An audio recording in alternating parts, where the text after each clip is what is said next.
এখন তো সমস্ত রাজনৈতিক দল, গণতান্ত্রিক রাজনৈতিক দল এবং ছাত্রদের আন্দোলনে ডক্টর ইউনূস সাহেব যাকে সমর্থন করা হয়েছে, যার সরকারকে, অন্তর্বর্তীকালীন সরকার, সেই সরকারকে সমর্থন দেওয়া হয়েছে। তাহলে এখন কেন এই পরিস্থিতি তৈরি হচ্ছে? কেন এটা সৃষ্টি হচ্ছে? প্রশাসন কারা? আমরা অনেকবারই বলেছি, কোনদিনই সমাজে ধর্ষণ, খুন, যখন দুর্নীতির প্রসার ঘটবে না যদি না আপনার প্রশাসন ঠিক হয়। যদি প্রশাসন ঠিক থাকত তাহলে এইটি হতো না। আজকে তো আমরা অনেকেই বঞ্চিত ছিলেন শেখ হাসিনার আমলে, অনেকের বঞ্চনা ঘুষিয়েছে, অনেকে প্রমোশন পেয়েছেন, ডাবল প্রমোশন পেয়েছেন। তো আপনাদের মধ্যে যে ক্ষোভ ছিল সেই ক্ষোভ তো থাকার কথা নয়। তাহলে তৃণমূলে, ইউনিয়নে, ওয়ার্ডে, থানায় সেইখানে আপনার প্রশাসনের কর্তৃত্ব প্রয়োগ হচ্ছে না কেন? এটা তো একটা বড় প্রশ্ন, এবং এর দায়িত্ব যাবে অন্তর্বর্তীকালীন সরকারের।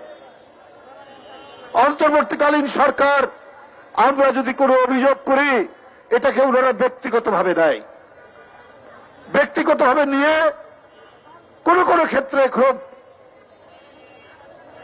কৌশলে তারা প্রতিশোধ গ্রহণ করার চেষ্টা করে। কিন্তু প্রকারান্তরে কি হচ্ছে? প্রকারান্তরে হচ্ছে আজকে ধর্ষণের পরিমাণ বেড়ে গেছে। আজকে নারীরা নিরাপদ নয়। আজকে আপনার মেয়েকে স্কুলে পাঠিয়ে তার প্রত্যাবর্তন কিভাবে হবে?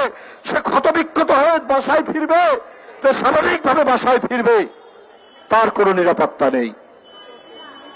বন্ধুরা আমার, আসিয়ার জন্য সমস্ত আইনি দায়িত্ব নিয়েছেন বিএনপির ভারপ্রাপ্ত চেয়ারম্যান জনাব তারেক রহমান। তিনি দ্রুত গতিতে বিএনপির নারী নেত্রীদেরকে তার বাসায় পাঠিয়েছেন, হাসপাতালে পাঠিয়েছেন।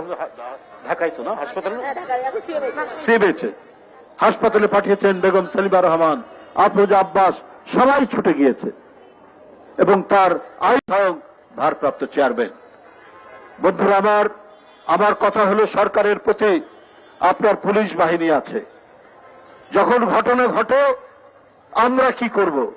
আমরা দেখছি অপরাধীদেরকে ছাড় দেওয়া হবে না।